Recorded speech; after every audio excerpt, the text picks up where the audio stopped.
காலம் மிகவும் குறைவாக உள்ளதால் நமது இயக்கத்தினுடைய மாநில இளைஞரணி ஒருங்கிணைப்பாளர் திரு பாலகிருஷ்ணன் அவர்கள் சிறிது நேரம் உங்களிடம் உரையாற்றுவார்.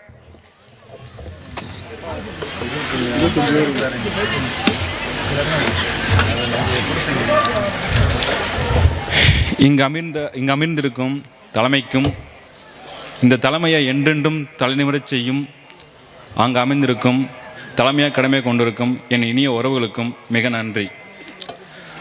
இன்றைக்கி நான் பேச இருப்பது அதிகார விழிப்புணர்வு ரொம்ப முக்கியம். அதிகார விழிப்புணர்வு எதுக்கு முக்கியம்னு நான் சொல்ல விரும்புகிறேன். எலெக்ஷன் தேர்தல் எவ்வளோ முக்கியம்னா, நான் சிம்பிளாக ஒன்று சொல்ல விரும்புகிறேன். ஒரு குடத்தில் தண்ணி இருக்குது, அந்த தண்ணி 10 பேர்த்தோட தாவத்தை தீர்த்து வைக்கிற அளவுக்கு அந்த தண்ணி இருக்குது. ஆனால் 10 பேருக்கும் தாவம் ஒரே நேரம் தான். ஆனால் அந்த 10 பேரும் அந்த பொறுமையாக இருக்க மாட்டாங்க. அந்த 10 பேரும் ஒன்றா போனாங்கன்னா அங்கே பல பிரச்சனைகள் வரும், வயலண்ட் வரும். அப்போ அந்த 10 பேர்த்தில் ஒருத்தர் நியமித்து அதை சமமாக பிரித்து கொடுங்கன்னு சொன்னோம். அந்த பிரித்து கொடுக்குற பொறுப்பாளர் என்ன செஞ்சாங்க, அதை அவங்களுக்கு வச்சுக்கிட்டாங்க, அவங்க பிள்ளைகள் வச்சுக்கிட்டாங்க, அடுத்து வர ஜெனரேஷனுக்கு வச்சுக்கிட்டாங்க.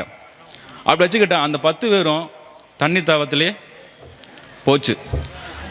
அவங்களுக்கு அப்பப்போ தேவைப்படும், அப்பப்போ சொட்ட விடுவாங்க. இதே இன்றைக்கி அரசியல். உங்களுக்கு புரியலையா? இந்த அரசாங்கன்றது முன்னாடி நம்ம 300-200 வருஷம் முன்னாடி அரசாங்கம்லாம் இல்லை. அப்போ தனக்கு தேவையானது தானே எடுத்துக்கிட்டு தன்மானத்தை இழக்காமல் வீரவேல் வெற்றிவேல் முளைக்கிட்டு நம்ம போரிட்டு வாழ்ந்த காலம் அந்த காலம். நம்மளாக உருவாக்குனது இந்த அரசாங்கம். சுதந்திரம் அடைஞ்சா பிறகு அரசியல் அமைப்பு அப்படின்ற ஒரு புத்தகத்தை கொண்டு வந்தாங்க. அது கீழே நம்ம அதிகார வர்க்கம் அதிகாரத்தை இழந்து இன்றைக்கி அடிமை வரைக்கும் மாட்டிட்டோம். ஸோ இன்னி நம்ம கொஞ்சம் சேஞ்ச்மெண்ட் வேணும் பக்கா. இந்த சேஞ்ச்மெண்ட்டை நீங்கள் மாறலைன்னா கன்ஃபார்மாக இன்னும் நீங்கள் அந்த தண்ணி குடத்துக்கு பின்னாடியே போக வேண்டியது இருக்கும். அதனால் உங்களை சுற்றி இருக்கிற ஒருத்தரை நீங்கள் தேர்ந்தெடுத்து இந்த பிரச்சனையிலிருந்து மாறுறது தான் புத்திசாலித்தனம்.